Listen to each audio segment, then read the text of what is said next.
Seigneur vous bénisse. Salut tous dans le précieux nom de Jésus-Christ notre Seigneur. Je ne sais pas s'il y a quelqu'un qui est là pour la première fois, non. Bien.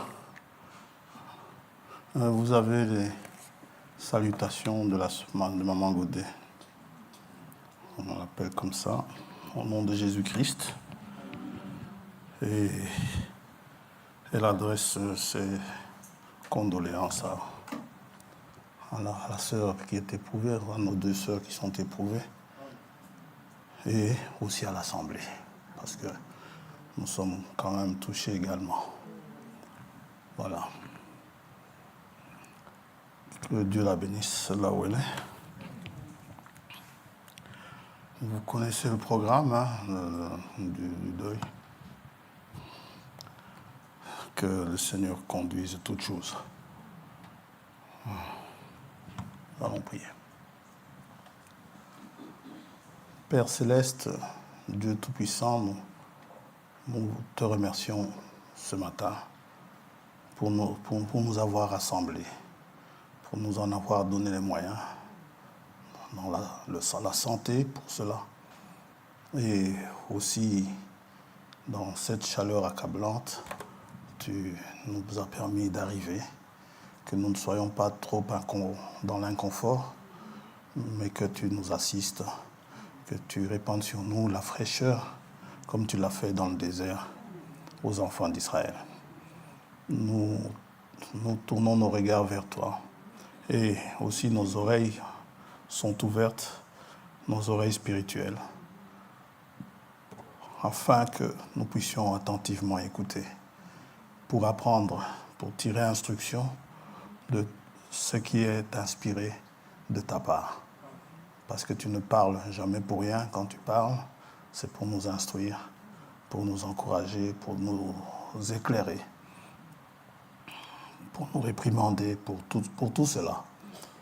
Nous te demandons pardon pour tous nos péchés et te remercions déjà pour l'inspiration de ta parole. Au nom de Jésus-Christ, notre Seigneur, nous t'avons prié ainsi. Amen.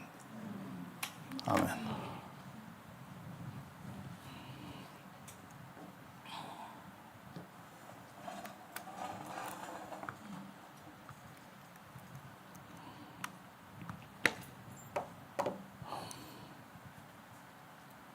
Nous allons nous lever, nous allons lire dans 2 Pierre, chapitre 1er.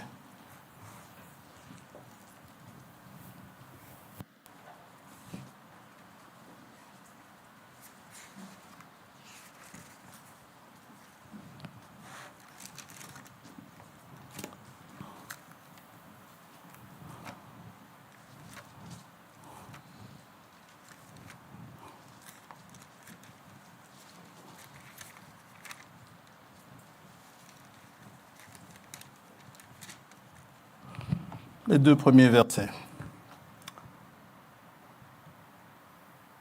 Simon Pierre, serviteur et apôtre de Jésus-Christ, à ceux qui ont reçu en partage une foi du même prix que la nôtre, par la justice de notre Dieu et du Sauveur Jésus-Christ, que la grâce et la paix vous soient multipliées par la connaissance de Dieu et de Jésus notre Seigneur.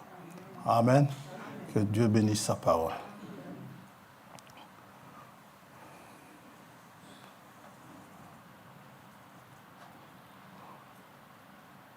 Selon le souhait de l'apôtre, il nous dit ceci, que la grâce et la paix nous soient multipliées par la connaissance de Dieu. C'est important de savoir qui est Dieu. Dieu, objet d'adoration, de connaître ce que nous adorons. C'est ce que Jésus dit à la Samaritaine. Il dit, vous adorez ce que vous ne connaissez pas. Et il faut connaître. La Samaritaine, elle allait adorer sur la montagne, mais elle ne savait pas qui elle adorait. Parce que c'est Jésus qui le lui dit. Il dit, vous ne connaissez pas. Et quand Jésus lui a dit « donne-moi à boire », elle n'a pas reconnu le Seigneur directement.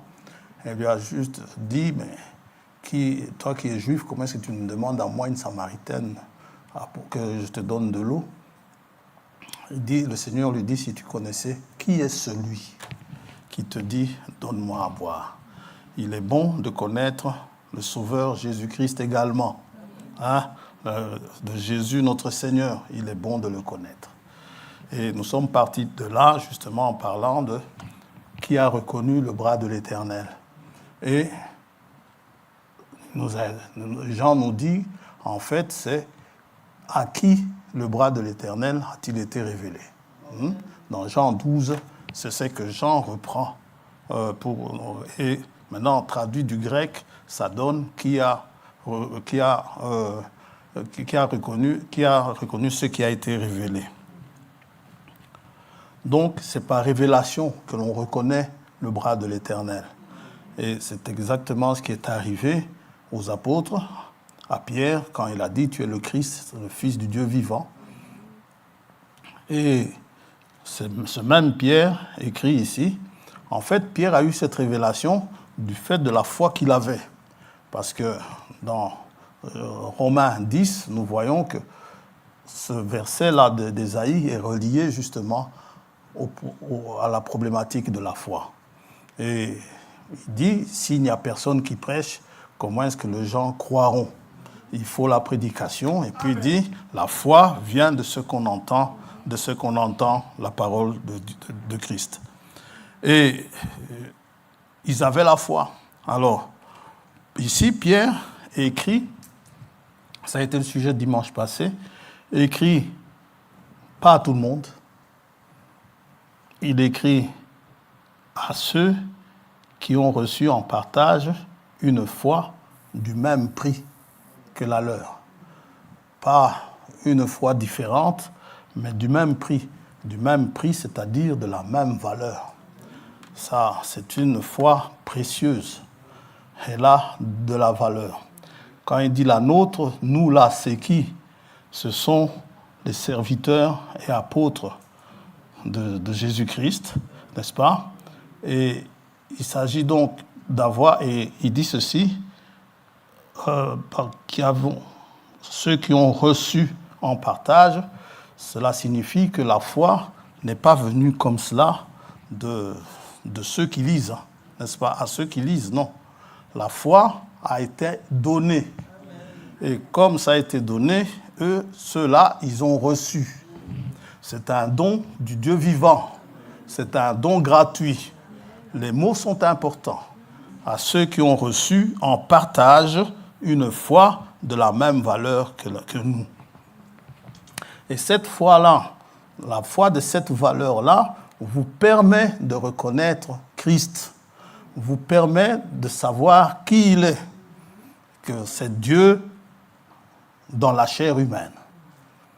Et c'est en fait, maintenant, ceux qui ont reçu cette lettre de Pierre, au temps où Pierre a écrit, ils ne sont plus là aujourd'hui, mais cette parole qui ne change pas, cette lettre a été mise dans le canon des Écritures, de telle manière à ce qu'elle ne soit pas changée. Dieu l'a inspirée au moment où il a écrit cette lettre. Bien sûr, il a écrit par la main de Sylvain, mais c'est la révélation que Dieu lui a donnée et Pierre a envoyé cette lettre. Et aujourd'hui encore, c'est adressé à ceux qui ont reçu la même foi qu'eux.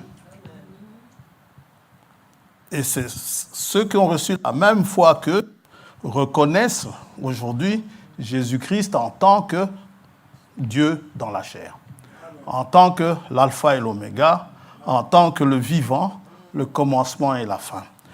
Il y en a d'autres qui proclament qu'ils ont la foi, mais qui voient en Christ la deuxième personne de la Trinité, ou qui voient en Christ un homme bon, qui voient en Christ un prophète, mais ils ne voient pas Dieu, Emmanuel, ils ne le voient pas en tant que Dieu, où il y a une hiérarchie chez mes amis, les témoins de Jéhovah. un, d'abord c'est Jéhovah, deux, c'est Jésus-Christ. Or, Colossiens, Paul dit aux Colossiens, Jésus-Christ doit être le premier en tout. Ça va? Et notre foi n'est pas la même que la leur, que ceux-là. Nous, pour nous qui avons cru, comme Pierre qu'il a reconnu comme étant le Christ, le Fils du Dieu vivant, eh bien, nous pouvons dire que nous avons la même foi que lui, parce que Dieu ne révèle qu'à ceux, puisqu'il était béni. Heureux sois-tu, Simon, fils de Jonas, n'est-ce pas? Parce que ce n'est pas la chair et le sang qui t'ont dit cela, mais c'est mon Père qui est dans les cieux. Alors, pour que nous puissions avoir la foi du même prix que la leur, il faut que nous puissions entendre la même parole qu'eux ont entendue. Dites amen à ça. Et tout au long des siècles, cette parole a été tripatouillée. On a commencé à changer certaines choses. On a commencé à y mettre des interprétations, des credos et toutes ces choses. Eh bien, Dieu, pour nous ici, pour que nous ne restions pas dans les credos, pour que nous ne restions pas dans les tripatouillages, Dieu a pris la résolution de rétablir la foi telle qu'elle était au temps des apôtres. Alors, comment le fait-il? C'est justement la mission de l'Élie de notre temps. C'est-à-dire nous ramener à la foi des apôtres. Autrement dit, ceux qui ont reçu le message de ce temps-ci, le message à partir du messager du Dieu vivant, eh bien, ceux-là ont la foi, vont avoir la foi, en entendant ce message, vont avoir la foi du même prix que celle des apôtres. Et c'est important. Donc, c'est la mission de l'Élie de Malachie 4, n'est-ce pas? Malachie 4.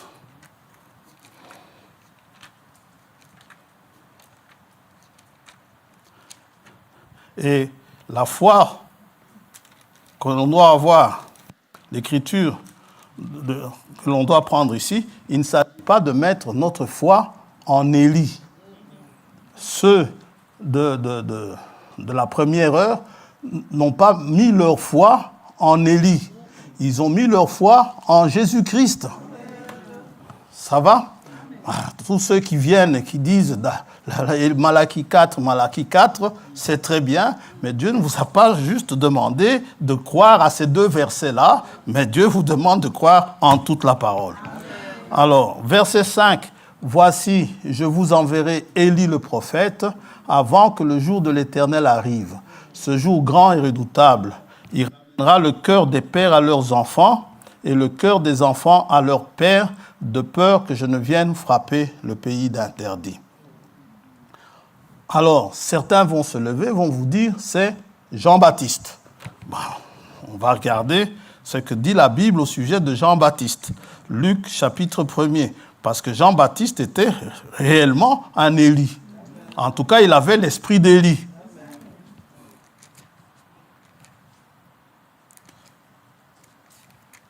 Luc, chapitre 1er. C'est l'ange qui le dit.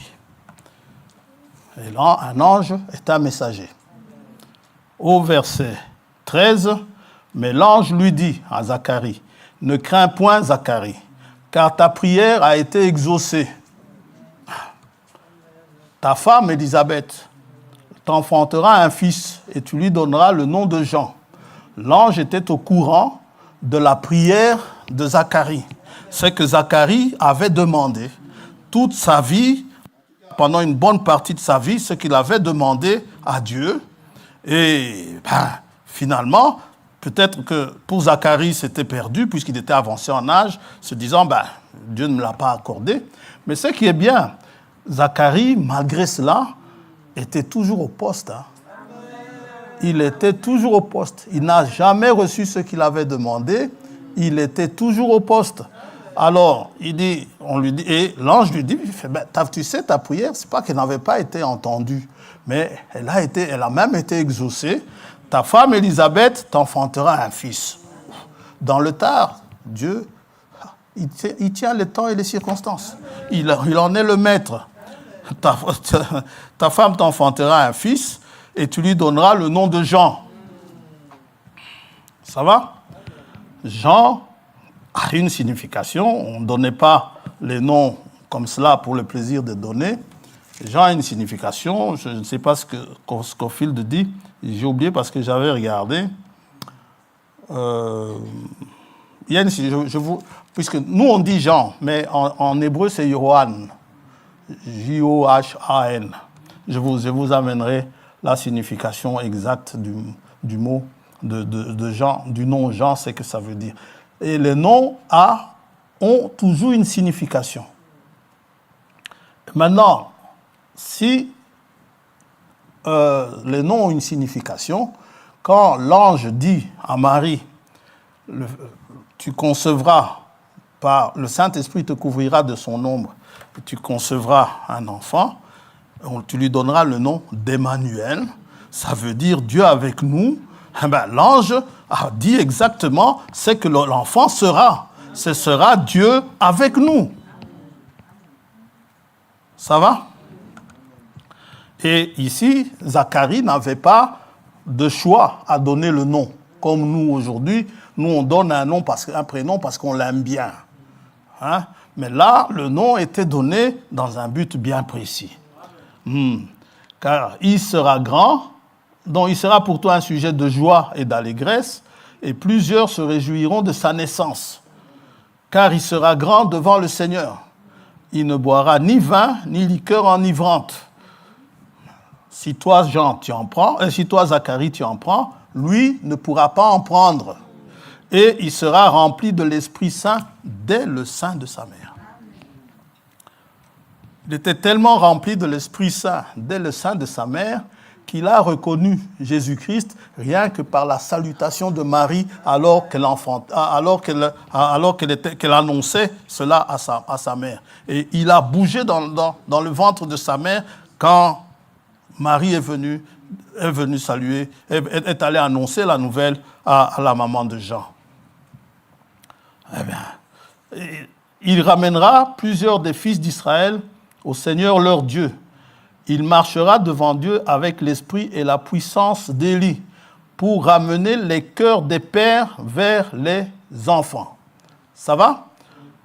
Et les rebelles à la sagesse des justes, dont on voit qu'il cite ici le 6e verset de Malachie 4 à moitié. Ça va? Il ne cite qu'une partie, l'ange. Tandis que les cœurs des enfants au père, il ne le dit pas. Donc la mission de Jean-Baptiste, ce sont les cœurs des pères vers les enfants.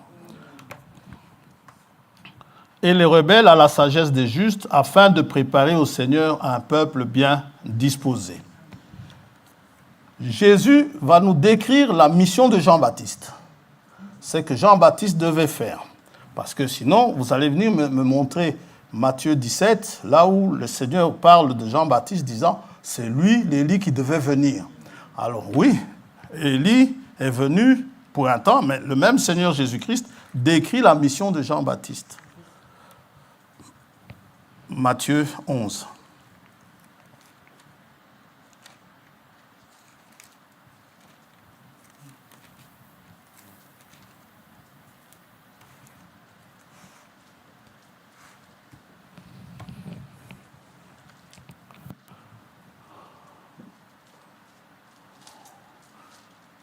Verset 7, comme il s'en allait, ceux que Jean-Baptiste avait envoyés, comme il s'en allait, Jésus se mit à dire à la foule au sujet de Jean, « Qu'êtes-vous allé voir au désert? Un roseau agité par le vent. Mais qu'êtes-vous allé voir? Un homme vêtu d'habits précieux? Voici, ceux qui portent des habits précieux sont dans les maisons des rois. Qu'êtes-vous donc allé voir en plein désert? Un prophète? Oui, vous dis-je, et plus qu'un prophète. Car c'est celui, non pas que, plus qu'un prophète, non pas qu'il soit Dieu, non. Il est plus qu'un prophète parce que c'est celui dont il est écrit, « Voici, j'envoie mon messager devant ta face. Donc, il n'était pas là seulement pour annoncer une prophétie, mais Jean-Baptiste est aussi venu pour le présenter. Amen. Ça va? C'est pour ça qu'il dit plus qu'un prophète. Les autres prophètes l'ont annoncé longtemps à l'avance. Tandis que Jean-Baptiste, non seulement il a annoncé, mais il a présenté. Amen. Voici l'agneau de Dieu qui ôte le péché du monde. C'est ce qui fait son ministère plus grand que le ministère d'un prophète. Parce que le prophète est celui qui dit des choses à l'avance. Amen. Donc c'est celui dont il est écrit, voici j'envoie mon messager devant ta face pour préparer ton chemin devant toi. Je vous le dis en vérité, parmi ceux qui sont nés de femmes, il n'en a point paru de plus grand que Jean-Baptiste. Cependant, le plus petit dans le royaume des cieux est plus grand que lui. Nous parlerons de cela une autre fois. Jean-Baptiste, donc, était un Élie, et Jésus-Christ nous explique la mission de Jean-Baptiste. Celui dont il était, voici j'envoie mon messager devant ta face, regardez Malachie 3, chapitre 1er, première partie, c'est bien ça. C'est pourquoi Frère Branham a toujours dit que Jean-Baptiste, c'était Malachie 3. Son ministère, c'était Malachie 3. Il est Élie selon Malachie 3. Malachie 3, verset 1er, voici j'enverrai mon messager, il préparera le chemin devant moi. Et soudain entrera dans son temple. Jésus s'est arrêté devant moi, devant ta face. Bien. Frère Branham dit ceci dans le 5e psaume, pour expliquer cela. Paragraphe 321.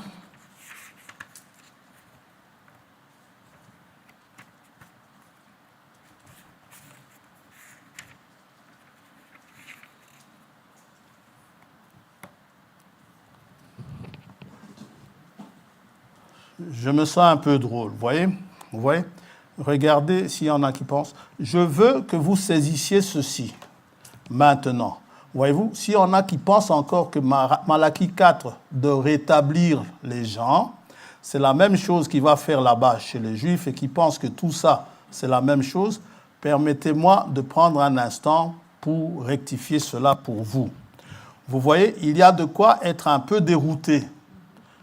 Alors, écoutons attentivement.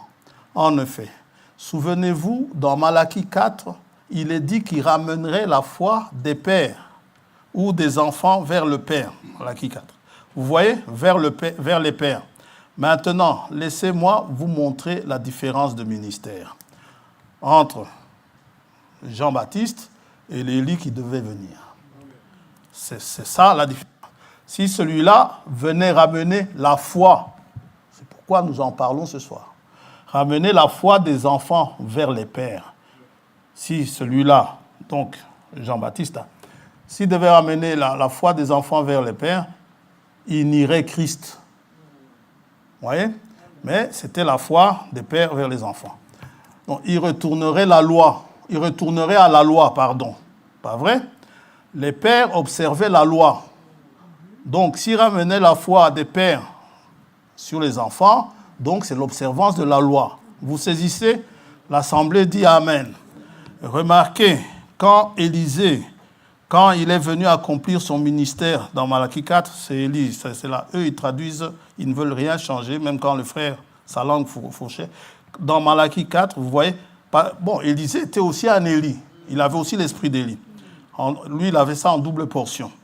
Vous voyez, en tant que Malachie 4, Élie était tout seul. Ça va? Mais quand il vient exercer son ministère parmi les Juifs d'Apocalypse 11, Moïse est avec lui. Oui? Alors, il n'y a aucune confusion possible. Aucune. Donc, pour les Juifs, il faut que Moïse soit avec lui. Il ne doit pas être seul, Élie. Quand vous parlez d'Élie, selon Malachie 4, que vous dites, non, ça c'est pour les Juifs, eh bien non. Pour les Juifs, Élie doit être avec lui. Et effectivement, quand on va dans Apocalypse 11, je crois que c'est le verset 15 ou un peu plus haut, eh bien, exactement, nous voyons Élie et Moïse. Celui qui peut fermer les cieux pour qu'il ne pleuve pas, Élie, Et celui qui peut changer l'eau en sang, c'est Moïse. OK?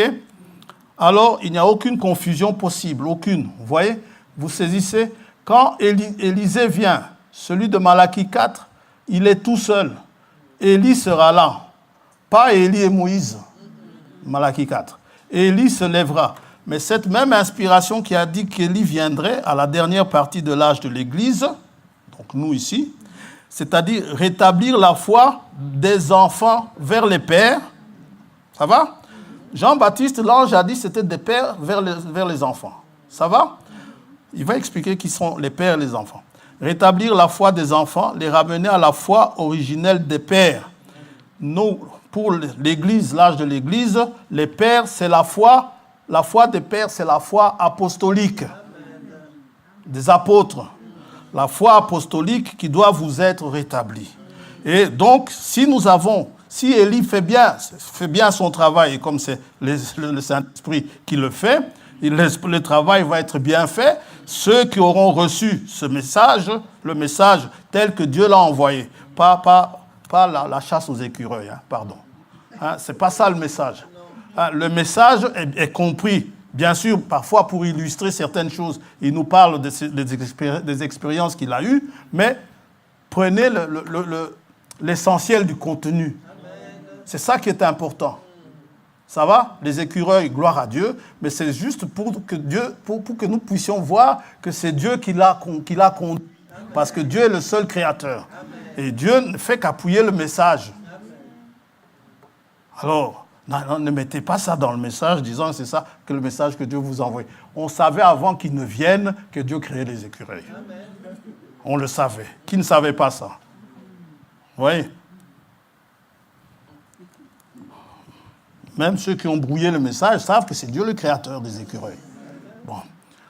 Donc la foi apostolique qui doit vous être rétablie. Alors que l'Antichrist les en a tous éloignés. Pour rétablir, et tous les autres passages des Écritures concordent. Vous voyez, il vient tout seul. Donc l'Élie de notre âge, il viendra tout seul. Mais quand il vient pour l'Église, ou quand il vient pour les 144 000, ce sont les Juifs, ils sont deux. Pas un, mais deux. Ça va? Et nous, les pères, c'est-à-dire Jean-Baptiste, les pères avaient la foi dans la loi. Ça va? C'est que la loi, quand la loi leur a été donnée, dans le désert, ils avaient cette foi-là. Déjà même Abraham, déjà depuis longtemps, il avait aussi la foi. C'est pas moi qui l'ai dit, Hébreux 11 nous le dit. Qu'Abraham avait la foi. Alors, dans la foi des pères Abraham, d'Isaac, Jacob et tous les autres, cette foi-là qu'ils avaient en Dieu doit être maintenant ramenée aux enfants du temps de Jésus-Christ, parce que là aussi, la parole avait été tripatouillée par les traditions des hommes. D'ailleurs, Jésus leur a dit, vous annulez la parole de Dieu à cause de vos traditions. Et la tradition a annulé beaucoup de choses, même en notre temps également. Et ce sont des choses d'ailleurs qu'il faut chaque fois redresser au travers du message, n'est-ce pas, si on prend les choses simples, lorsqu'on dit la place de la femme est à la cuisine, c'est une tradition. Vous voyez? Dieu n'a jamais dit ça. Dieu, quand il a pris maintenant, si la femme passe son temps à la cuisine, c'est pas une mauvaise chose, c'est une bonne chose. Mais sa place, c'est à côté de son mari. C'est ce que Adam dit, la femme que tu as mise auprès de moi. Ça va? C'est ça sa place. Maintenant, vous pouvez vous arranger. Qui veut aller à la cuisine? Il y a des couples ici comme ça, il y en a qui sont... C'est l'homme qui est à la cuisine, la femme va au boulot. Il y a des couples qui ont complètement changé. Donc, ce qui fait qu'on ne peut pas prendre les choses du monde et les amener à la parole. OK?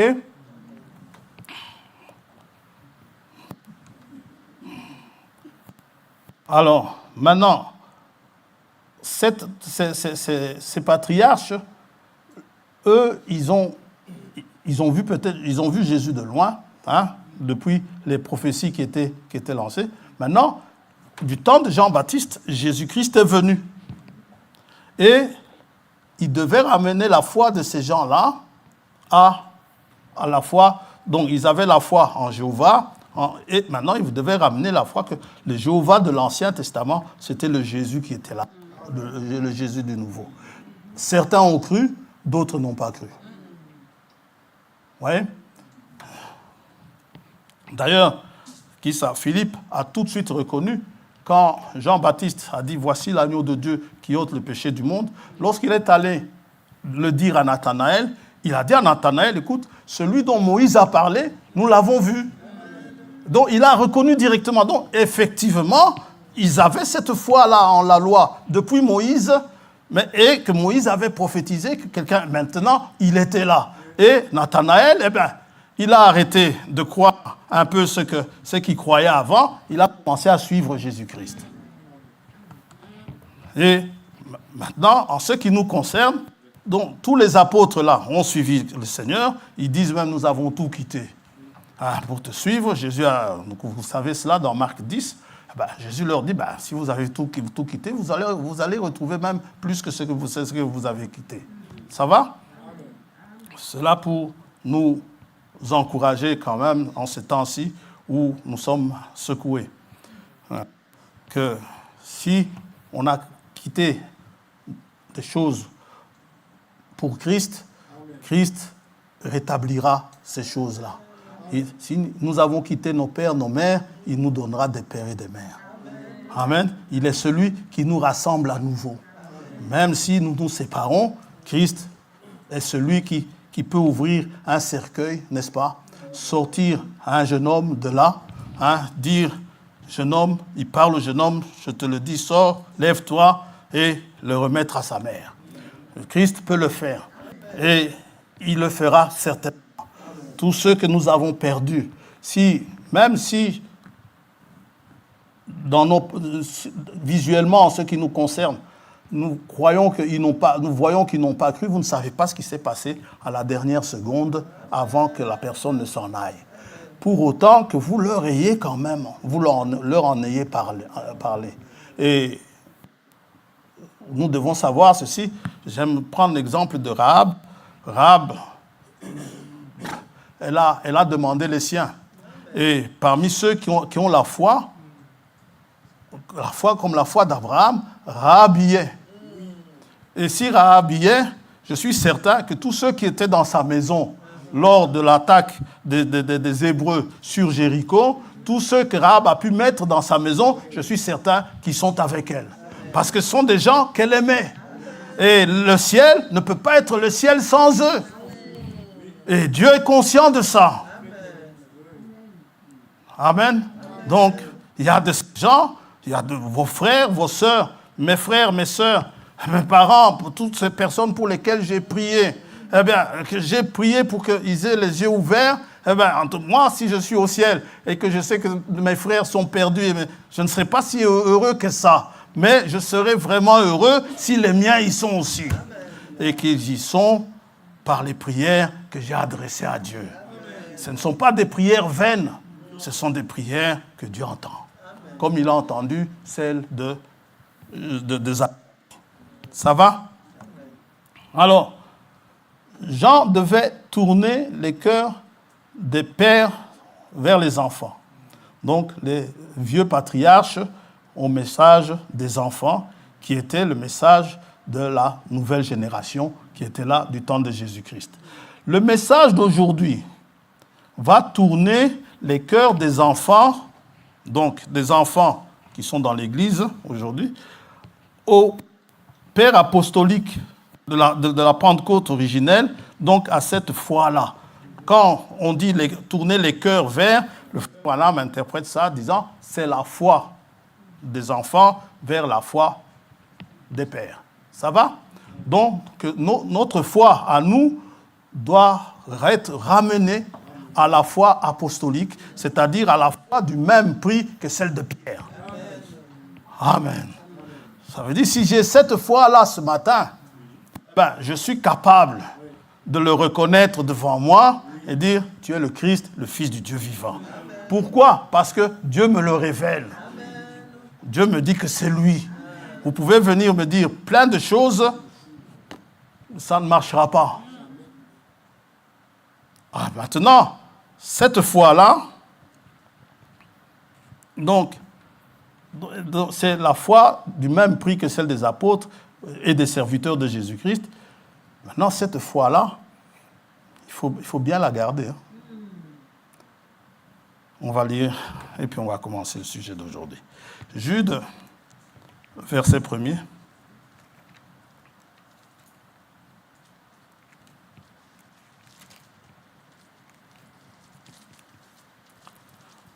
Encore un serviteur de Christ, et c'était un des fils de Marie. Hein. Bon. Jude et Jacques aussi.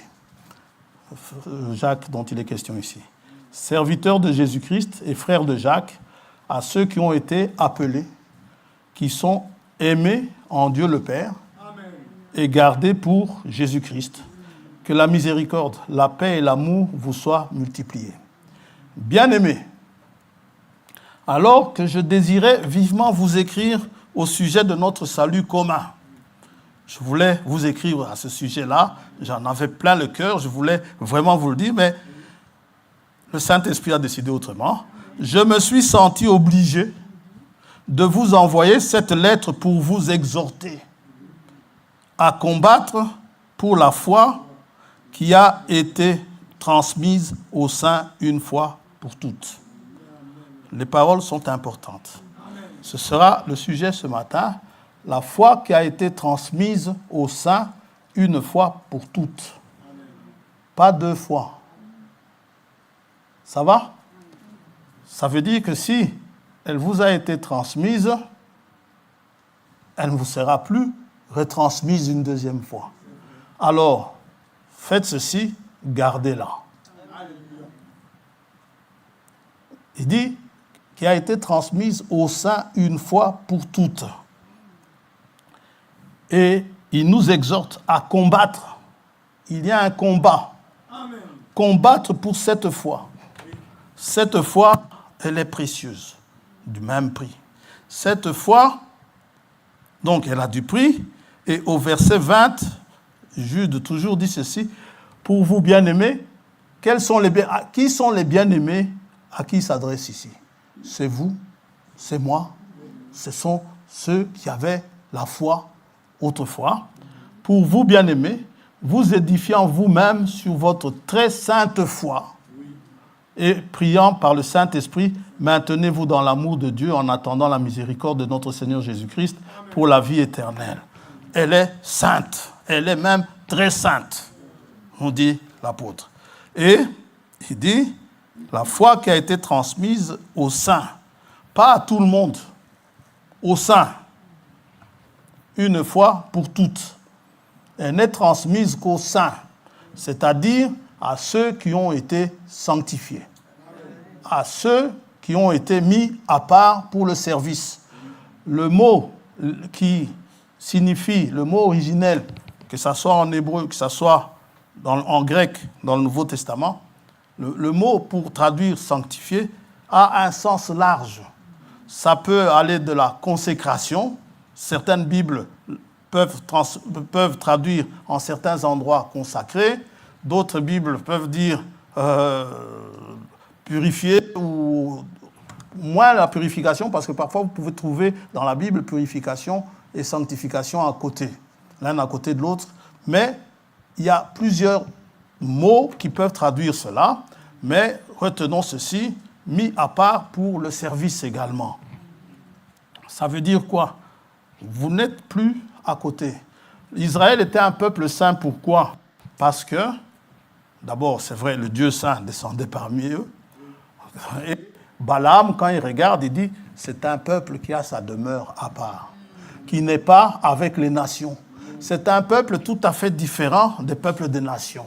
Un chrétien est un croyant différent des autres croyants. Un véritable chrétien. Un véritable chrétien est différent d'un catholique. Amen. Un véritable chrétien est différent d'un protestant. Un véritable chrétien est différent d'un brahmiste. Amen. Un véritable chrétien est différent de tout ce qui est iste. Il est chrétien.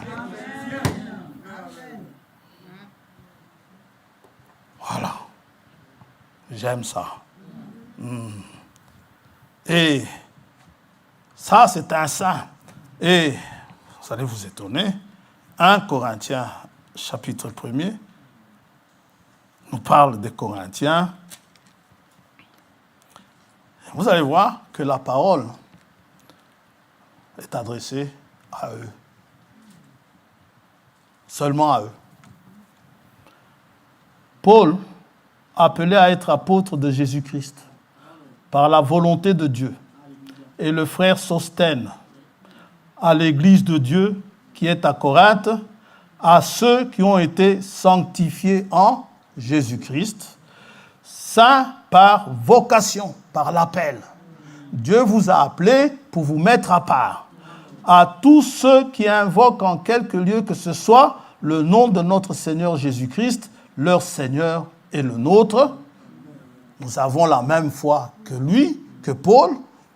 Que la grâce et la paix vous soient données de la part de Dieu notre Père et du Seigneur Jésus-Christ. Il s'agit bien de personnes, parce qu'il y a des objets saints. Des objets que quand Dieu les touche, ils sont saints. Il y a même une montagne sainte. Pourquoi? Parce que le Dieu saint y est descendu. Dites amen à ça. Et Dieu dit à Moïse, enlève tes souliers parce que la terre sur laquelle tu marches est une terre sainte. Quand je parle des catholiques, ce n'est pas pour le plaisir d'en parler, mais pour les catholiques, un saint, c'est d'abord quelqu'un qui est mort. Ça va? Donc, cette lettre ne peut pas être adressée aux saints catholiques. Parce que le saint catholique, il est mort, il ne peut plus lire. Dites amen à ça. Ça, c'est pour les saints qui peuvent lire.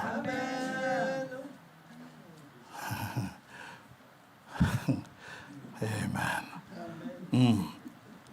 Donc, les saints par vocation et à tous ceux qui invoquent en quelque lieu que ce soit le nom de notre Seigneur Jésus-Christ. Eh bien, les catholiques invoquent très peu Jésus-Christ. C'est toujours Marie. Ouais. Eux, leur foi n'est pas la même que la nôtre. Ils vont nous dire c'est le même Dieu. Ce n'est pas le même Dieu. Le catholique ne lit pas la Bible. Il ne lit pas la Bible, ce n'est pas son affaire. Mais donne-lui le livre de témoignages de Sainte Thérèse de Lisieux. Ça, il va lire. Donnez-lui le livre de témoignages de Saint Jean Bosco. Ça, il va lire. Il connaît l'histoire de Saint Jean Bosco. Ils ont même des légionnaires de Marie, n'est-ce pas? Les légionnaires étaient des combattants romains. Ah oui, c'est ça un légionnaire. De la Légion. Je ne sais plus combien de personnes ça faisait une légion, mais je crois que c'était 7000 personnes ou quelque chose comme ça. Comme le fou qui disait « je suis légion », ça veut dire qu'il avait plusieurs démons en lui. Donc, il s'agit bien de personnes. Et quand on parle d'une personne sainte, il s'agit de la vie que la personne mène, si c'est une vie qui est en relation avec Dieu. N'est-ce pas? Et ce sont des personnes qui ont été sanctifiées selon la prière du Seigneur Jésus-Christ, Jean chapitre 17,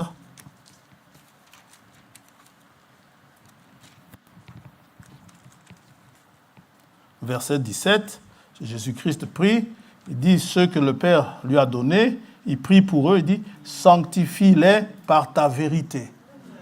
Ta parole est la vérité. Ils sont sanctifiés par la vérité de la parole. Autrement dit, si ce message que vous avez reçu, si vous avez bien reçu le message, ne recevez pas au-delà du message. Prenez le message. Ça va? Lisez, ça va vous affermir. Lisez les expériences sur les écureuils, c'est très bien. Lisez les expériences sur les aveugles qui ont été guéris, c'est très bien. Mais le message, celui-ci, n'est-ce pas? Jésus-Christ est le même hier, aujourd'hui et pour toujours, que ce qu'on nous a toujours dit, c'est une deuxième personne de la Trinité, c'est faux. C'est Dieu dans la chair humaine. C'est ça. Et il nous dit en fait, tout cela, c'est tout au long des âges que les gens ont commencé à transformer de chefs religieux, soi-disant religieux, ont commencé à transformer, mettant cela sous forme de dogme. Maintenant, Dieu vient et il rétablit la vérité de la parole. Et c'est cette parole qui vous sanctifie. C'est cette parole qui fait de vous un saint. Maintenant, si vous en prenez au-delà, c'est votre problème. N'en prenez pas au-delà. Vous allez voir ce que ça fait au-delà. Je peux même vous le dire, vous le dire tout de suite. Vous savez, quand vous allez au-delà, quand vous disiez plus qu'il n'en faut, 2 Timothée chapitre 2.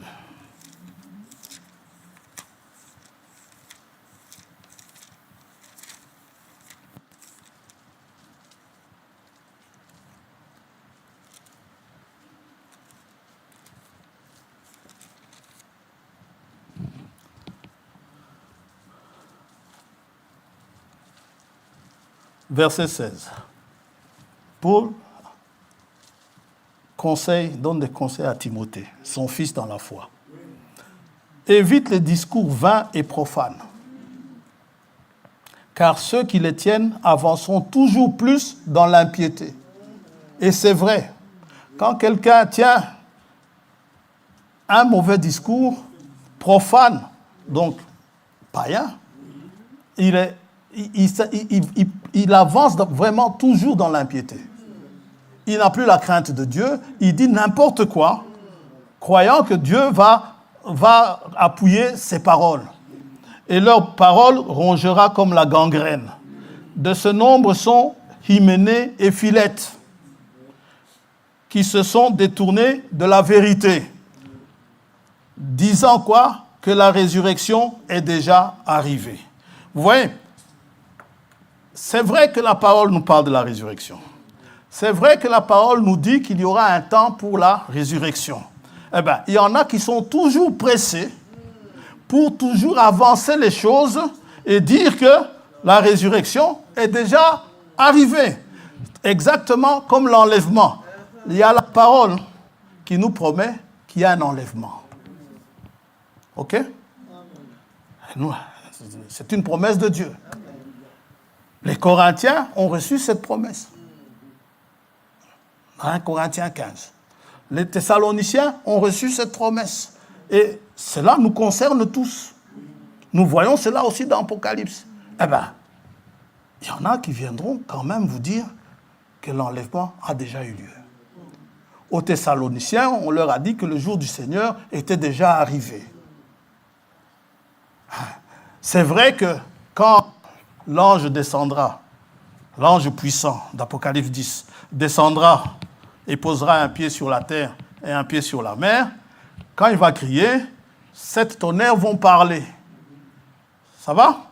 Et on a demandé à l'ange a demandé à Jean de ne pas écrire. Pourquoi il lui dit n'écris pas? Parce que dans Apocalypse 1er, il lui a dit écris. Alors, tout ce qu'il voyait, il écrivait. Et c'est pourquoi il a eu le réflexe de vouloir écrire ce qu'il a entendu lorsque les tonnerres ont parlé. Il a eu le réflexe de vouloir écrire. L'ange lui dit, n'écris pas. Scelle ça. Ça va? Alors, mais ce n'est pas écrit, mais il y en a qui trouveront quand même ce que les tonnerres ont dit entre les lignes. Ils vont les trouver entre les lignes, disant que, bon, Jean n'a peut-être pas écrit, c'est entre les lignes. Mais non, ce n'est pas écrit. Pourquoi vous tracassez-vous? Alors, quand vous en donnez trop, plus qu'il n'en faut, regardez ce qui se passe. Hein, et que 2 Timothée 2, 18, qui se sont détournés de la vérité, disant que la résurrection est déjà arrivée, et qui renversent quoi? La foi de quelques-uns. La foi est renversée. Vous comprenez pourquoi Jude dit qu'il faut combattre? Il le dit d'ailleurs. Il dit il faut combattre. Pourquoi, frère Jude, pourquoi faut-il combattre? On revient chez Jude. Donc, je me suis senti obligé de vous envoyer cette lettre pour vous exhorter à combattre pour la foi qui a été transmise aux saints une fois pour toutes. Au verset 4, il donne l'explication. Car il s'est glissé parmi vous certains hommes dont la condamnation est écrite depuis longtemps, des impies qui changent la grâce de notre Dieu en dérèglement. Ça, il y en a eu aussi dans le message, grâce infinie. Donc, vous pouvez faire tout ce que vous voulez, Dieu est d'accord. C'est la grâce infinie. Vivez comme vous voulez, c'est la grâce infinie. Justement, si vous vivez comme vous voulez, c'est que vous n'avez pas encore connu Christ. Amen. Parce que quand vous connaissez Christ, votre vie va changer. Il est impossible de le connaître et de rester comme avant l'indépendance. Non. Non, non. Avant l'indépendance, en tout cas dans la vie chrétienne, avant l'indépendance n'est pas égal à après l'indépendance. C'est différent. Chez les hommes, oui, mais pas chez Jésus-Christ. Quand vous rencontrez Jésus-Christ, vous n'êtes plus le même. Vos goûts ont changé. Paul, il avait sa vision des choses. Il a quitté là où il était, il se dirigeait vers Damas avec une lettre. Il a dit, ces gens-là qui prêchent cette nouvelle doctrine, ils vont me sentir passer. Il était un grand persécuteur, très zélé. Ce zèle-là, il était en tout cas, il était basé sur une mauvaise chose. Et il rencontre Christ, il dit, je l'ai rencontré en chemin. Paf, il dit, j'étais de mon cheval. D'abord, il me dit, descends de ton cheval. Amen. Et j'ai voulu descendre à l'aise, non, par terre. Et il est tombé. Et il a osé regarder vers la lumière. Quand il a osé regarder vers la lumière, que s'est-il passé? Aveugle. Amen. Oh, ben finalement, comme il ne voit pas, il demande, qui es-tu, Seigneur? La voix sort. Je suis Jésus. Non, d'abord, la personne me pose la question. Saul, pourquoi me persécutes-tu? Qui es-tu, Seigneur, que je persécute? Je suis Jésus. Ah, tu n'es pas Jéhovah, je suis Jésus. Amen. Gloire à Dieu. Que tu persécutes.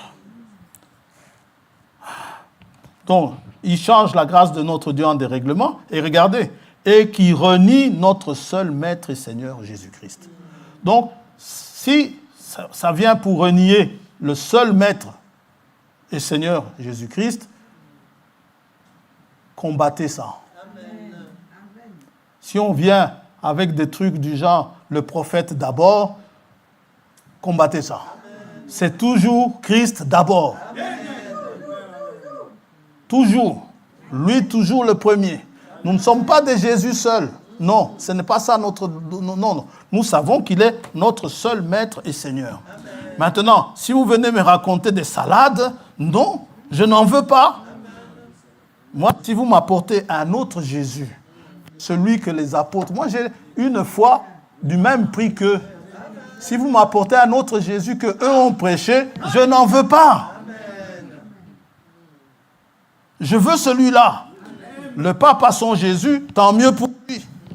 Moi, j'ai le mien, celui-là même que Paul a prêché, celui-là même que Pierre a prêché, celui-là même que Jacques a prêché, celui-là même que tous ceux qui sont là ont prêché. Et ils ont tous prêché le même Jésus-Christ. Le seul Maître.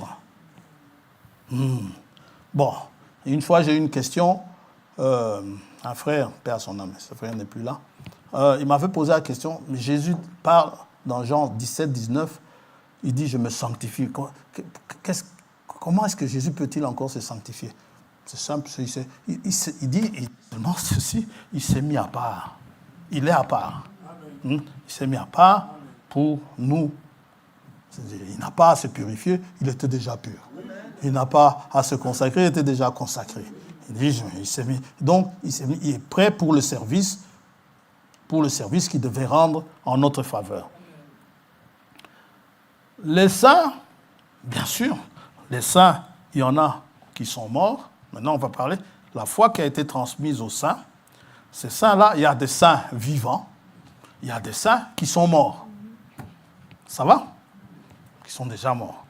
Alors, les saints qui sont morts, ou ceux qui seront morts, qui vont mourir avant que le Seigneur ne vienne, les saints morts, ce sont ceux qui auront le privilège d'avoir part à la première résurrection. Ce sont ces saints-là, ce sont ces personnes-là. Ils n'attendront pas la résurrection générale. Seulement les saints, frère François, seulement les saints. Et pas d'autres. Pas ceux qui ont fréquenté les saints. Non, les saints. Comment sais-tu ça? Matthieu 27.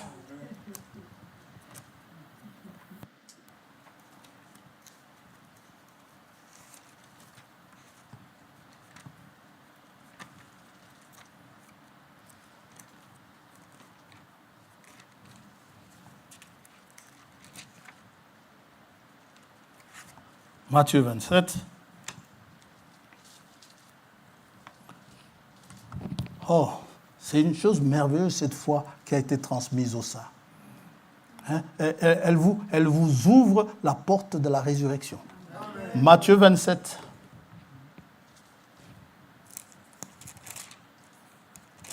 Verset 50. Jésus poussa de nouveau un grand cri et rendit l'esprit. Et voici, le voile du temple se déchira en deux, depuis le haut jusqu'en bas, pour vous montrer qu'il s'agit de Christ, de Dieu lui-même. La terre trembla, les rochers se fendirent, les sépulcres s'ouvrirent, et plusieurs corps, merci, plusieurs corps des saints, pas les autres corps, même si les sépulcres des autres qui ne sont pas des saints, même si les sépulcres se sont ouverts suite au tremblement de terre, comme il y en a eu un au Maroc là, eh bien, non, si vous n'êtes pas un saint, vous n'en sortez pas jusqu'à la résurrection générale. Tandis que les autres, les saints, seulement les corps des saints qui étaient morts ressuscitèrent. Les autres corps n'ont pas ressuscité, même si leur tombeau a été ouvert. Amen. Et les saints dont le tombeau a osé ne pas s'ouvrir, Dieu a certainement regardé ça d'un œil de colère. Pourquoi est-ce que tu ne veux pas s'ouvrir? Le tombeau s'est ouvert. Donc si je suis là-bas et que mon tombeau ne veut pas partir, mon Dieu regardera la pierre qui m'ensevelit. La pierre tombale que vous allez poser sur ma tombe. Le Seigneur va enlever ça. Elle nous a coûté 8 000 €. On s'en fout de 8 000 €. Laissez-moi ressusciter. Amen. Gloire à Dieu. Amen. Amen. Frère François, on n'a pas assez d'argent pour mettre une pierre tombale. C'est pas grave, c'est pas nécessaire. Que vous en mettiez une, que vous n'en mettiez pas, je ressusciterai quand même. Amen. Job dit, même si les vers viennent, ils mangent ma chair, mais mes yeux, que les vers ont mangé là, mes yeux le verront. Et pas les yeux d'un autre. Les miens. Dieu ne va pas prendre d'autres yeux. Il dit, ce sont mes yeux. Yes! Ah, Dieu. Amen. Même un aveugle peut dire, mes yeux le verront. Parce qu'il ouvrira les yeux. L'œil qui ose ne pas s'ouvrir, il aura affaire à Dieu. Amen. C'est la foi qui a été transmise aux saints, c'est une foi de résurrection. Donc, quand vous vous couchez, vous avez la foi, vous avez la conviction, vous avez la certitude que vous ressusciterez. Et ceux qui vous enterrent ont en tout cas s'ils ont la foi, ils ont cette conviction-là. Et quand ils ont la foi, cette foi-là qui a été transmise aux saints, vous savez, la foi voit au-delà de la douleur. La foi voit jusqu'à la résurrection. Que son être, votre être cher que vous enterrez, la foi voit déjà sa résurrection. Ça vous réconforte. Dans la chair, vous pleurez, mais vous savez qu'un jour, vous serez à nouveau ensemble. C'est la foi de la résurrection. Ceux qui ressuscitent seront... ceux qui ressuscitent donc dans la première résurrection, ceux qui ressuscitent premièrement, ils seront quoi? Ils seront enlevés. 1 Thessaloniciens 4. L'enlèvement, c'est pour eux. C'est pour les membres ouins. J'en suis un alors. Je suis un membre ouin. Comment oses-tu le dire? Par la foi. Amen. Vous n'osez pas le dire parce que vous n'y croyez pas. Amen.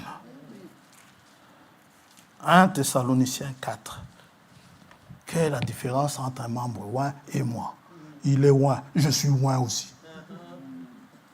Maintenant, s'il est ouin du Saint-Esprit, c'est qu'on est ouin du même esprit. Mais ça m'étonnerait qu'il soit ouin du Saint-Esprit parce que quand vous avez le Saint-Esprit, vous allez appeler Seigneur Jésus-Christ Seigneur. C'est ce que dit Paul aux Corinthiens. Qu'est-ce que je dis? 1 Thessaloniciens 4.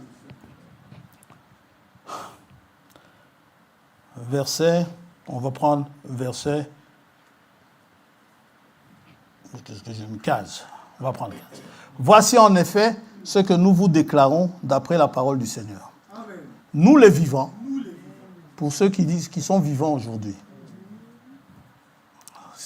Lui, il pensait qu'il allait être vivant au moment de l'enlèvement. Jusqu'au jour où il a vu qu'il allait mourir, il dit, maintenant, je vais servir de libation. Là, il a compris qu'il allait mourir. Et même quand il a vu qu'il devait aller à Jérusalem, il a compris qu'il allait mourir. Mais quand il a écrit aux Thessaloniciens, il croyait qu'il allait être vivant lors de la... Parce que dans la vision, il s'est vu vivant. C'est normal, il est ressuscité. Amen. Voici en effet ce que nous vous déclarons d'après la parole du Seigneur. Nous les vivants, restés pour l'avènement du Seigneur, nous ne dévancerons pas ceux qui sont décédés. Car le Seigneur lui-même a un signal donné, à la voix d'un archange et au son de la trompette de Dieu, descendra du ciel. Le Seigneur lui-même. Il ne va pas envoyer un ange. Non, le Seigneur lui-même descendra du ciel et il prendra la voix d'un archange. Il peut prendre la voix d'un homme, il peut prendre la voix d'un archange, il est Dieu. Et les morts en Christ ressusciteront premièrement. Ensuite, nous les vivants qui serons restés, nous serons tous ensemble enlevés avec eux sur des nuées à la rencontre du Seigneur dans les airs, et ainsi nous serons toujours avec le Seigneur. Amen. C'est une foi, la foi qui a été transmise aux saints, c'est aussi une foi de l'enlèvement. C'est la foi de l'enlèvement. C'est la foi qui a été transmise aux saints. Et c'est Dieu lui-même qui vous a sanctifié. Personne ne se sanctifie de lui-même. C'est Dieu qui vous sanctifie. Vous savez, ce verre qui est là, vous connaissez l'exemple, n'est-ce pas? Ce verre qui est là, il est prêt à l'emploi. Si j'ai soif, je vais mettre de quoi boire dedans, il est prêt à l'emploi. Il est sanctifié. Donc, quand vous, devant Dieu, vous êtes prêt pour le service auquel Dieu vous destine, eh bien, vous êtes sanctifié. Mais tant que vous ne l'êtes pas, quand vous n'êtes pas encore sanctifié, vous ne pourrez pas aller servir Dieu. Ça va? Pour le service, il faut être sanctifié. Ce verre, quand il est sale, après usage, quand il est sale, si c'est un verre jetable, paf, je le jette. Ou bien je n'en veux plus, j'ai trop d'argent, j'utilise un verre et puis je le jette, comme ça j'en rachète d'autres, au lieu de donner l'argent à ceux qui en ont besoin. Ok, bon, je jette. Quand je le jette, le verre est perdu. Ça va? Il est perdu. Quand vous allez sortir les poubelles, vous sortirez ça avec les poubelles, le camion va passer, va ramasser, hop, dans la benne, et puis ça va tout casser. OK? Le verre est perdu. Mais quelqu'un d'autre passe, il voit le verre dans la poubelle. Ah, ce verre, il est encore bien. Vous le ramassez. Ce ramassage-là, alors qu'il était perdu, ce ramassage-là, c'est la justification. Donc vous, vous le considérez comme étant juste. Vous le prenez, mais il n'est pas encore prêt à l'emploi. Et c'est comme ça, quand Dieu nous a pris dans le monde, nous étions perdus. Le camion de poubelle à poubelle était sur le point de passer et les ouvriers sur le point de nous ramasser et de nous jeter dedans. Ça va? Mais le Seigneur passe, il nous sort de là. Celui-là, Zachée, tu le sors de là. Zachée, je le sors de là. Vous le justifiez. Amen. Mais il n'est pas encore prêt à l'emploi. Pour qu'il soit prêt à l'emploi, la parole lui est apportée. Sanctifie-le par ta parole. Ta parole est la vérité. Et la parole vient. Elle vous sanctifie devant Dieu. Parce que quand on vous dit que vous êtes sale, ça ne sert à rien. Quand Dieu vous dit que vous êtes sale, ça ne sert à rien d'aller sous votre douche et vous laver. Demandez à Pilate, l'eau et le savon n'arrangent pas les choses. Amen. Pilate s'est lavé les mains. Lui, il a entendu dire que pour être pur, il faut se laver les mains. Il dit, je suis pur du sang. Non, non, non. Avec le savon et l'eau, tu n'es pas pur du sang de ce juste. Amen. Et qu'est-ce qui vous justifie là? C'est la foi. Amen. Vous entendez la parole, vous y croyez, le Seigneur vous sort de là. Amen. Oui, et sa parole vient, elle vous lave, elle vous lave. Elle vous lave jusqu'à ce que le Saint-Esprit vienne à vous. Ça, c'est le baptême du Saint-Esprit. Ce sont les 3 étapes dont le frère parle souvent, justification, sanctification, baptême du Saint-Esprit. Ça va? Quand vous êtes justifié, n'est-ce pas, vous passez par la nouvelle naissance, et puis donc vous marchez, Dieu vous sanctifie, et vous baptise du Saint-Esprit, et vous marchez, n'est-ce pas, en nouveauté de vie. Alors, ces saints, ils sont enlevés lorsque l'enlèvement a lieu. Lorsque le Seigneur retourne sur la terre, lors de son retour sur la terre, il ne laisse pas les saints en haut. Il vient avec eux. Donc, si vous êtes enlevés, vous reviendrez sur la terre avec le Seigneur. Zacharie 14.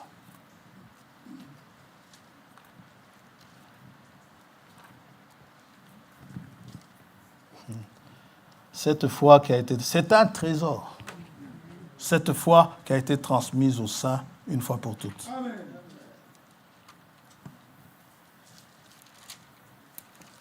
Zacharie 14. Les 5 premiers versets. Voici, le jour de l'Éternel arrive. Nous avions commencé par ça, par le jour de l'Éternel, n'est-ce pas? Ça fait déjà 1 année. Et ça nous promène dans la foi, ça nous promène dans beaucoup de choses. Voici, le jour de l'Éternel arrive, et tes dépouilles seront partagées au milieu de toi. Ça, c'est au jour de l'Éternel.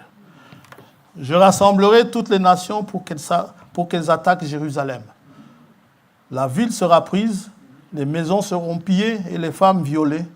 La moitié de la ville ira en captivité, mais le reste du peuple ne sera pas exterminé de la ville. Là, ceux qui sont enlevés échapperont à ça. Les Juifs qui auront été enlevés, puisque il s'agit de Jérusalem, les Juifs qui ont cru en Jésus-Christ, qui seront enlevés, vont échapper à ça.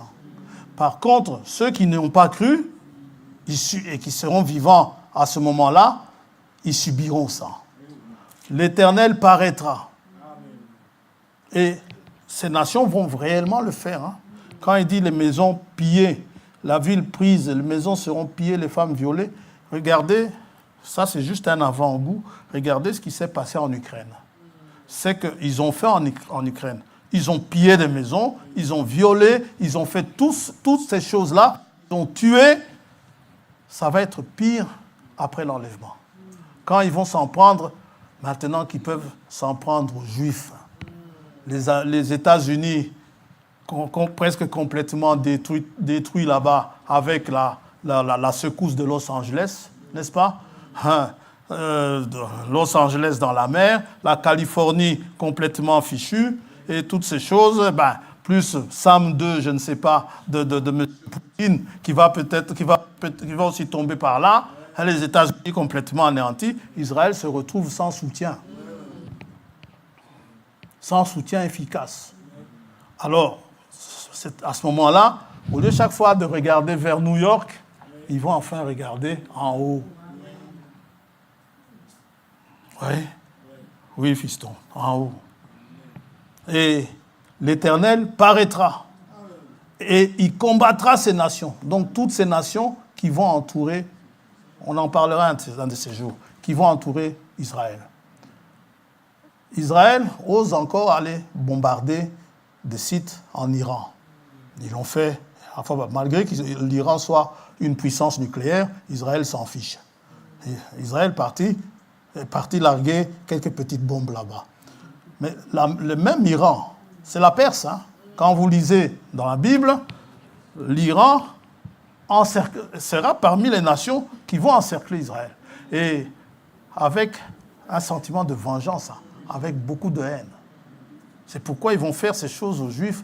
J'ai chez moi une cassette VHS où des militaires juifs, deux militaires juifs sont tombés dans un piège là-bas chez des Palestiniens, mais ils ont fêté ça comme les gens fêtent Noël. Et ils ont tué ces deux militaires israéliens et ils ont trempé leurs mains dans le sang de ces deux, et ils sont venus montrer. Et ceux qui étaient là en bas, de la fenêtre, il a montré. Ceux qui étaient en bas ont commencé à crier, à jubiler, tellement ils étaient contents. Vous voyez? Israël va passer des moments compliqués. Donc, l'Éternel paraîtra et il combattra ces nations, comme il combat au jour de la bataille. Ses pieds se poseront en ce jour sur la montagne des Oliviers. Quand vous me dites que Dieu n'a pas de pieds, eh bien, ses pieds. Il s'agit, verset 3, il s'agit de l'Éternel. Dieu a un bras, il a des bras même, il a des mains et il a des pieds. Mais ça, c'est quand il prend la forme humaine. Parce que Dieu est esprit. Et un esprit n'a pas de bras, n'a pas de pieds, mais Dieu est esprit, il peut prendre cette forme-là. Ses pieds se poseront en ce jour sur la montagne des Oliviers, qui est vis-à-vis de Jérusalem du côté de l'Orient. La montagne des Oliviers se fendra par le milieu, à l'Orient et à l'Occident. Les tremblements de terre qu'il y a eu hier ou avant-hier, c'est rien à côté de ça. Et il se formera une très grande vallée. Une moitié de la montagne reculera vers le septentrion, le nord, et une moitié vers le midi, le sud. Vous fuirez alors dans la vallée de mes montagnes, car la vallée des montagnes s'étendra jusqu'à Hatzel. Vous fuirez comme vous avez fui devant le tremblement de terre au temps d'Ozias, roi de Juda, et l'Éternel, mon Dieu, viendra, et tous ses saints avec lui. Vous voyez? D'où viennent-ils ces saints? Ce sont ceux qui ont été enlevés. Ça va? Toutes les épîtres de Paul, reprises dans le canon des Écritures, Romains, Corinthiens, Galates, Éphésiens, qui d'autre? Philippiens, Colossiens, Thessaloniciens, Timothée, les deux Timothées. Et j'ai regardé, même Philémon. Toutes ces épîtres, il est question des saints. C'est dire que leur message, l'évangile, est adressé aux saints. Et Paul, de toute façon, il apporte à Timothée la même exhortation que Jude nous apporte. Combattre pour la foi. Paul dit à Timothée, combat le bon combat.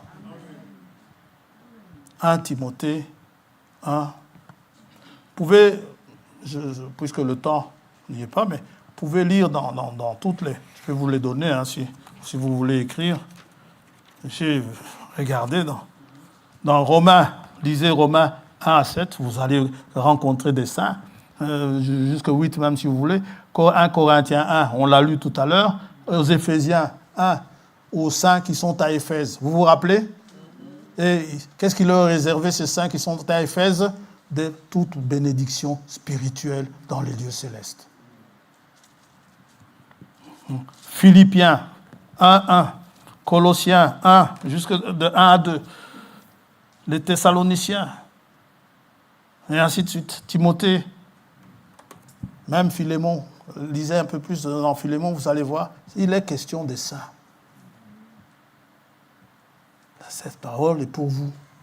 Et la foi qui doit être ramenée à la foi apostolique, c'est pour les saints. Parce que les saints sont appelés à être enlevés. Ça va? Et pour avoir cette foi-là, je le répète pas à partir d'aujourd'hui, mais répète, on l'a déjà dit il y a quelque temps. La foi vient de ce qu'on entend. Ça va? Très bien. Je vais mettre sur YouTube, je veux regarder, je veux entendre. L'apôtre ne dit pas ça. Romains 10. Les saints, ils se nourrissent de ça, de cette parole. Pas de YouTube. D'ailleurs, certainement, quand vous l'avez déjà remarqué, quand vous suivez YouTube, au moment où vous cherchez, YouTube vous propose même encore d'autres choses. Et, par curiosité, vous vous arrêtez. Oui, vous vous arrêtez, évidemment. Maintenant, vous allez dire, ah, c'est aussi un prédicateur. Écoutez ce que le Saint-Esprit vous dit. N'écoutez pas YouTube. Ce n'est pas parce que vous me voyez sur YouTube que c'est nécessairement le Saint-Esprit. Mais quand vous avez la conviction que le Saint-Esprit parle au travers de moi, venez, rencontrons-nous ici. Parce que YouTube va vous proposer autre chose. Vous me connaissez, mais d'autres ne me connaissent pas. C'est pareil pour les autres prédicateurs que vous voyez. Vous ne les connaissez pas. Et ils ne vous connaissent pas. Pour la plupart, ici, je vous connais. Oui. Mais eux ne vous connaissent pas. Ils connaissent leurs assemblées.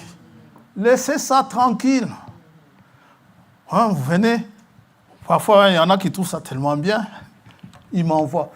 Je vous dis tout de suite, quand vous m'envoyez une vidéo où quelqu'un prêche, je regarde toujours le temps que ça prend. Si ça dépasse 3-5 minutes, j'efface.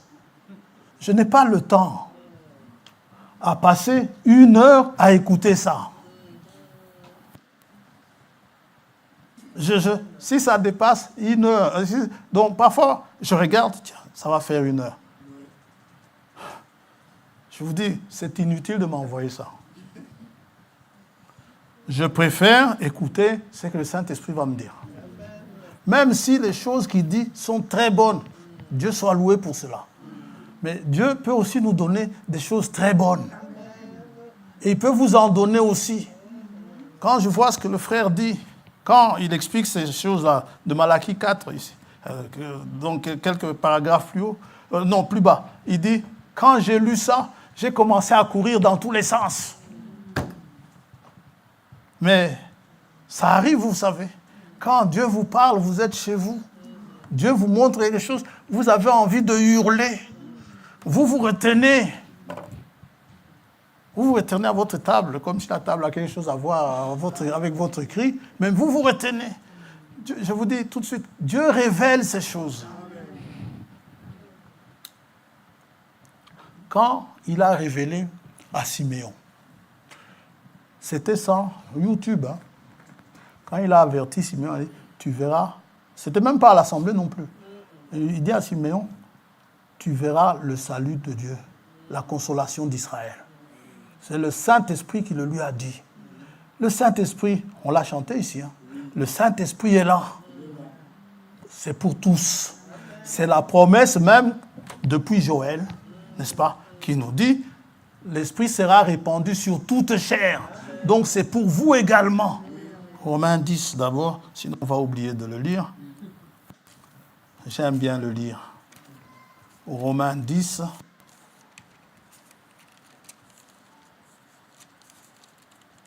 YouTube, c'est un piège. Ça peut être un piège.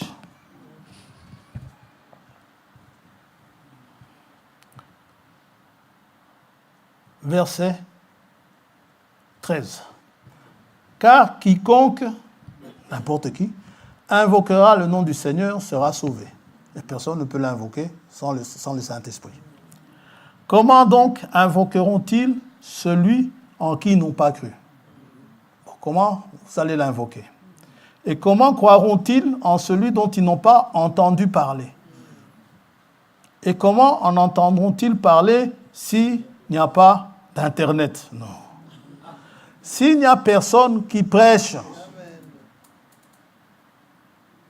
et comment y aura-t-il des prédicateurs s'ils ne sont pas envoyés? Selon qu'il est écrit qu'ils sont beaux les pieds de ceux qui annoncent la paix, de ceux qui annoncent de bonnes nouvelles.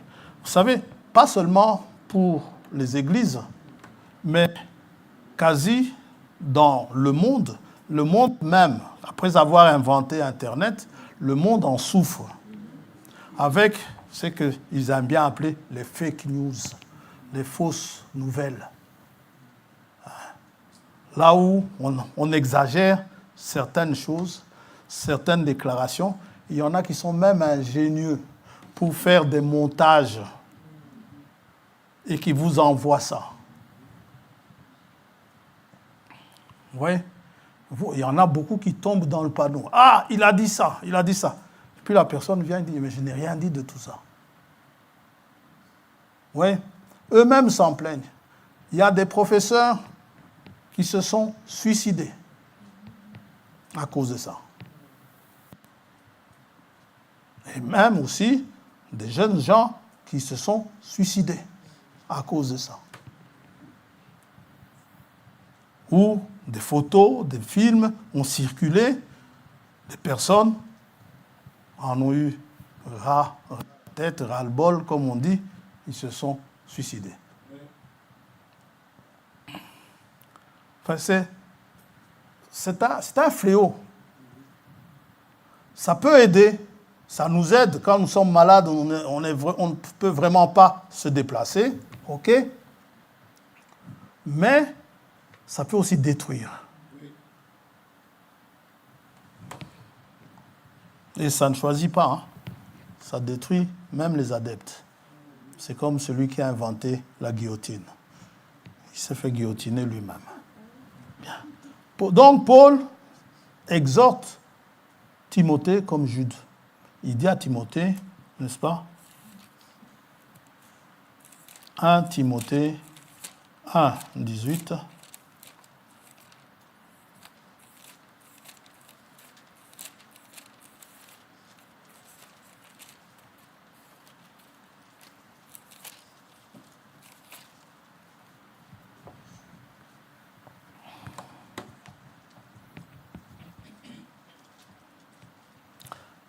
Verset 18, la recommandation que je t'adresse, Timothée, mon enfant, selon les prophéties faites précédemment à ton sujet, c'est que d'après les prophéties, tu combattes le bon combat, en gardant la foi et une bonne conscience. Cette conscience, quelques-uns l'ont perdue, et ils ont fait naufrage par rapport à la foi. De ce nombre sont Hyménée encore lui, et Alexandre, que j'ai livré à Satan, afin qu'ils apprennent à ne pas blasphémer. 1 Timothée 6, verset 12. Combat le bon combat de la foi. Saisis la vie éternelle à laquelle tu as été appelé, vocation, et pour laquelle tu as fait une belle confession en présence d'un grand nombre de témoins. Il a, lui, Paul, en donnant ses conseils, il a lui-même combattu ce combat-là. 2 Timothée 4,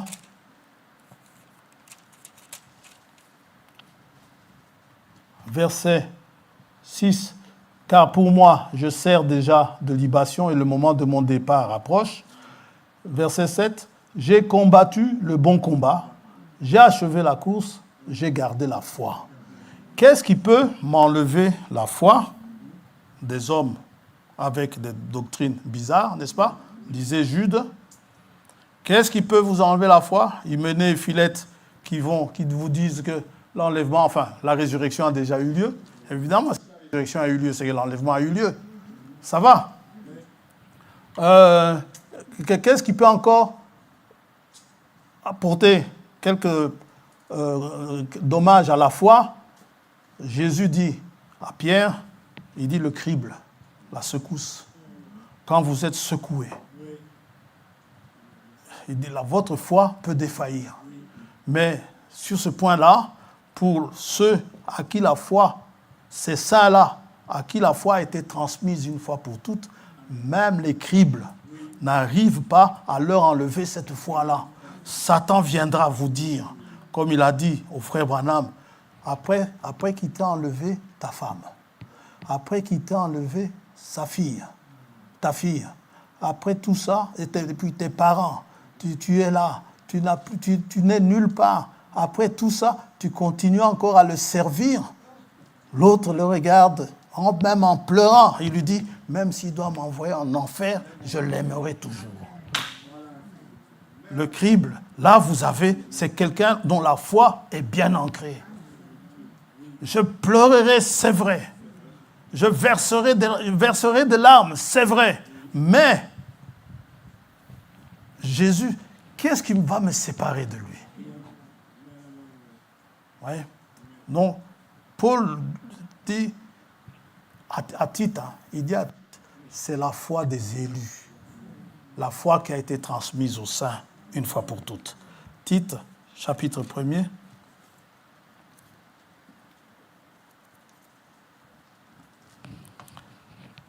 Paul, serviteur de Dieu et apôtre de Jésus-Christ, pour la foi des élus de Dieu et la connaissance de la vérité qui est selon la piété, lesquels, la vérité et la piété, reposent sur l'espérance de la vie éternelle, promise avant tous les siècles par le Dieu qui ne ment point.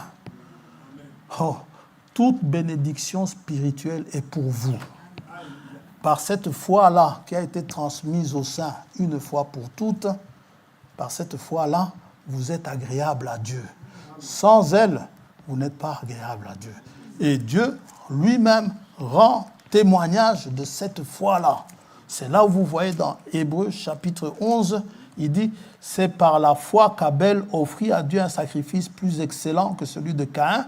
C'est par elle, par la foi, qu'il fut déclaré juste. » Caïn avait une certaine foi, mais la foi, il croyait en quelque chose, Caïn, puisqu'il a offert un sacrifice.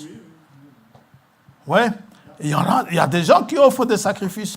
Ils sacrifient leur temps, par exemple, ils vont à l'assemblée comme vous, mais ce n'est pas la bonne assemblée où ils doivent aller. Faites attention à ce que vous écoutez. Lorsque vous allez quelque part dans une assemblée, faites attention à ce que vous écoutez. Laissez vos problèmes entre vous et les prédicateurs. Laissez ces problèmes-là de côté. Pierre, Jacques, Jean et les autres, ils avaient des problèmes avec Caïphe, mais ça ne les empêchait pas d'aller au temple. Amen. Ils allaient au temple, Caïphe, il venait, il disait la parole, il disait leur amen, il priait et puis il rentrait. Et ils étaient assidus à ça. Laissez vos problèmes personnels de côté. Faites attention à ce que vous entendez. Faites attention à ce que vous écoutez. Dès que ça devient discordant avec la Bible, vous pouvez vous lever. Demandez, parlez-en au prédicateur. Tu as dit ci, tu as dit ça, mais la Bible dit ci. S'il est comment dirais-je, si c'est un vrai croyant, il va reconnaître. S'il s'est trompé, il va reconnaître. Il dit, ah oui frère, tu as raison. Je vais corriger ça. Ou bien alors, en fait, je n'ai pas dit ça, je voulais plutôt dire ça. mais si je dis ce que tu viens de dire, c'est pas ça. Alors, mais il doit corriger, peut-être tu l'as, ou alors tu te réécoutes comme c'est réenregistré. Si tu l'as réellement dit, change. Ça va? Mais si il persiste, c'est le moment de s'en aller. Après avoir démontré que ce n'est pas juste. Ne venez pas parce que vous m'aimez bien. Non. Venez parce que nous partageons la parole de Dieu. Amen. Amen. La foi des élus de Dieu. Hein, c'est par la foi qu'Enoch fut enlevé. Donc Caïn, je disais plutôt Caïn avait sa croyance. Mais ce n'était pas la foi transmise, ce n'était pas la même foi qui avait été transmise à Abel. C'était une foi différente. Et Dieu n'a pas accepté. C'est que Caïn a présenté. C'est par elle que Abel fut déclaré juste par la foi. Dieu approuvant ses offrandes. Et c'est par elle, par sa foi, qu'il parle encore, quoique mort. Il parle encore, quoique mort. Ça, la Bible, c'est nous prendre à contre-pied. Hein. Il y a des choses que la Bible dit, parfois, on ne comprend pas. Si vous ne comprenez pas, ce n'est pas grave, continuez. Le jour où Dieu voudra vous éclaircir sur le sujet, il vous éclaircira. Amen. Et pour cette fois-là, au moment où nous sommes criblés, au moment où nous sommes secoués, au moment où il y a des doctrines qui viennent disant que la résurrection a déjà eu lieu ou que les tonnerres sont révélés, on n'a pas besoin de la révélation des tonnerres. Au moment où toutes ces choses arrivent, qu'il y en a qui vous viennent, qui vous disent que le prophète c'était Dieu caché dans la chair et des trucs comme cela, eh bien, au moment où toutes ces doctrines-là viennent, Élie n'était pas Dieu. On nous a dit qu'on nous enverrait Élie. Amen. Et lui, c'est Élie qui devait venir pour établir toutes choses. Il a l'esprit d'Élie. Le vrai Élie, lui, il a été enlevé, il n'est pas mort. Il sera renvoyé aux Juifs plus tard. Donc, au moment où il y a tout cela, ces choses qui peuvent renverser votre foi, finalement, je vais à gauche, on me dit A. Je vais à droite, on me dit B. Je vais au milieu, on me dit C. Alors, finalement, ce message, non. Ne suivez pas ce qu'on dit à gauche, à droite, au centre. Suivez ce que l'Esprit dit aux églises. Ça va? Et l'Esprit, si nous venons nous rassembler ici dans une véritable atmosphère du Saint-Esprit, eh bien, sachons ceci, l'Esprit nous parlera certainement. Même si le prédicateur il radote des histoires, l'Esprit vous conduira dans toute la vérité. Tant que le Saint-Esprit est là, vous savez, les démons tremblent. Jacques nous dit, les démons croient aussi, mais ils tremblent. Prions le Seigneur.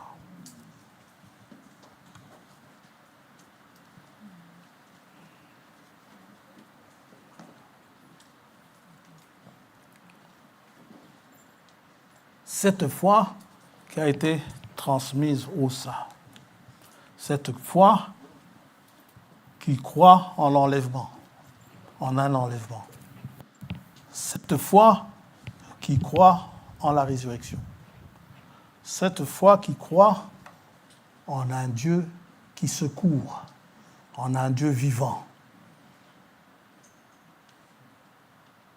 cette foi qui a été transmise.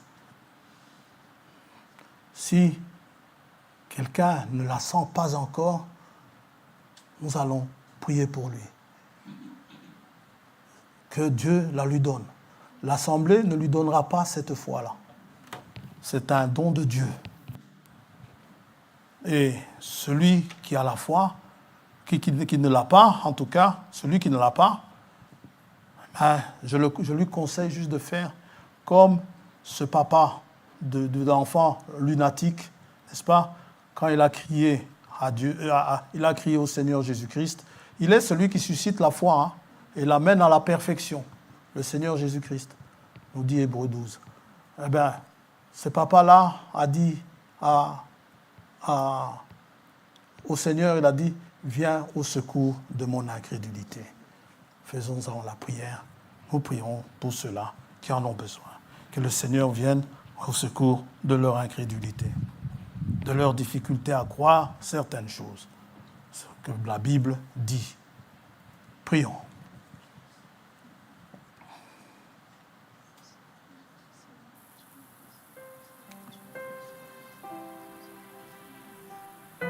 Père Céleste, dans le contenu de chaque prière qui t'est adressée ici, en ce moment, il y a une demande de la foi.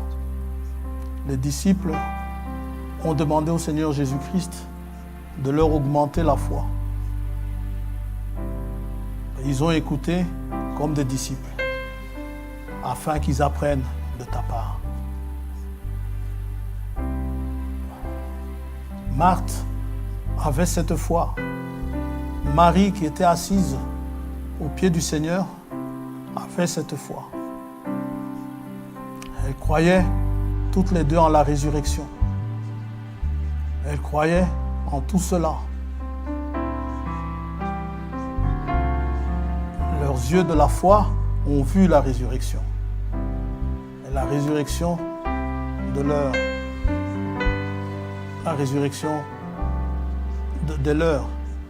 bien-aimés, de leurs êtres chers. Ils y ont cru.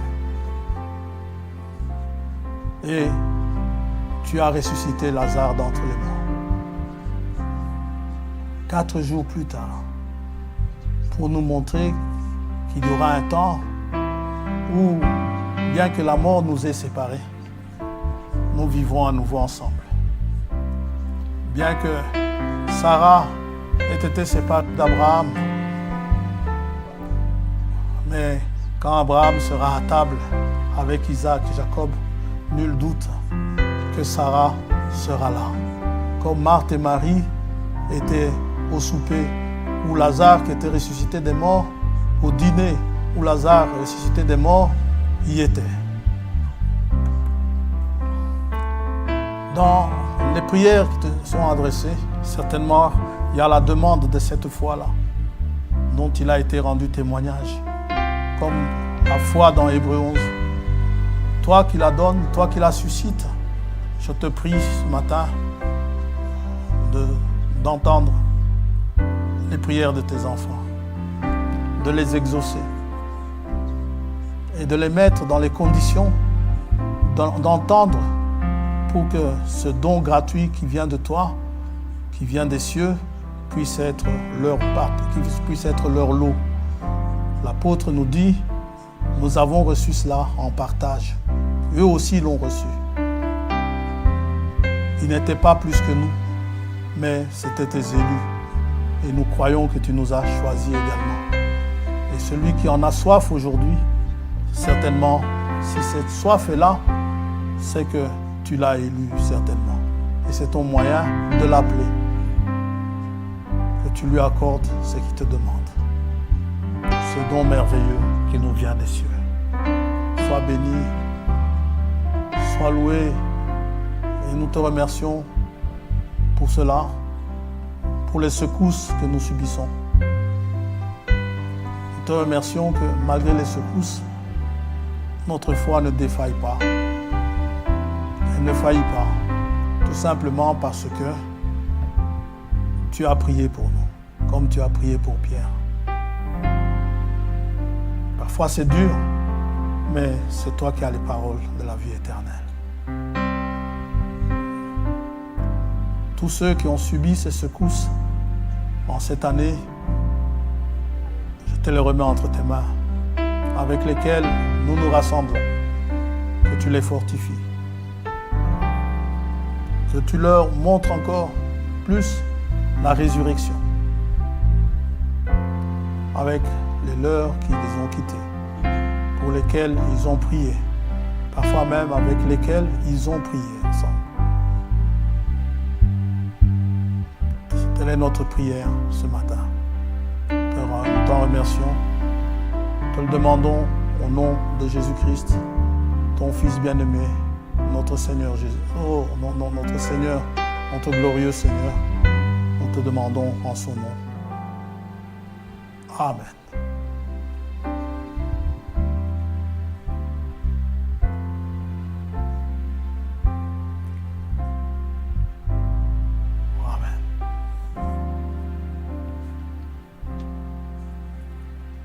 Dieu vous bénisse.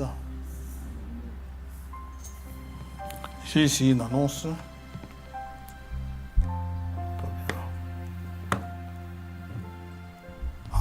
C'est même une requête de prière. Ma famille et moi voyageons demain pour la France afin de prendre un peu de vacances. Nous sollicitons vos prières pour que nos vacances se déroulent sans encombre. La part du frère Fabrice. Dieu vous bénisse. Je prierai de tout mon cœur, fiston. C'est pourquoi je lui dis ça. Le frère Tombeau nous donne un rappel. La boîte à offrande est placée derrière pour le deuil. Pour nos deux sœurs, notre sœur Kavira et sa fille, notre sœur Sylvie, n'est-ce pas? Que nous pensions à elle dans ces moments difficiles qu'elle traverse. Ça va? Fabrice, nous allons prier. Père Céleste, nous te remercions pour l'opportunité que tu donnes à la famille de nos bien-aimés, à cette famille bien-aimée. Oh, notre sœur, Fabrice, ainsi que Nathanaël, et peut-être même encore avec Samuel, que c'est peut-être, mais que cela soit le cas ou pas, nous te le remettons toutefois entre tes mains. Qu'il passe, que la famille passe de merveilleux moments en France, là où ils vont. Que tu leur parles dans leur cœur, que tu protèges leur départ, leur voyage, ainsi que leur arrivée, leur séjour et leur retour. Lorsqu'ils rentreront, si tu tardes à venir. Si tu viens nous chercher en ce temps-là, où qu'ils soient en France, puissions-nous tous être ensemble sur les nuées. Nous retrouvons tous sur les nuées. Que tu les bénisses au nom de Jésus-Christ, notre Seigneur. Nous te les remettons. Amen. Amen.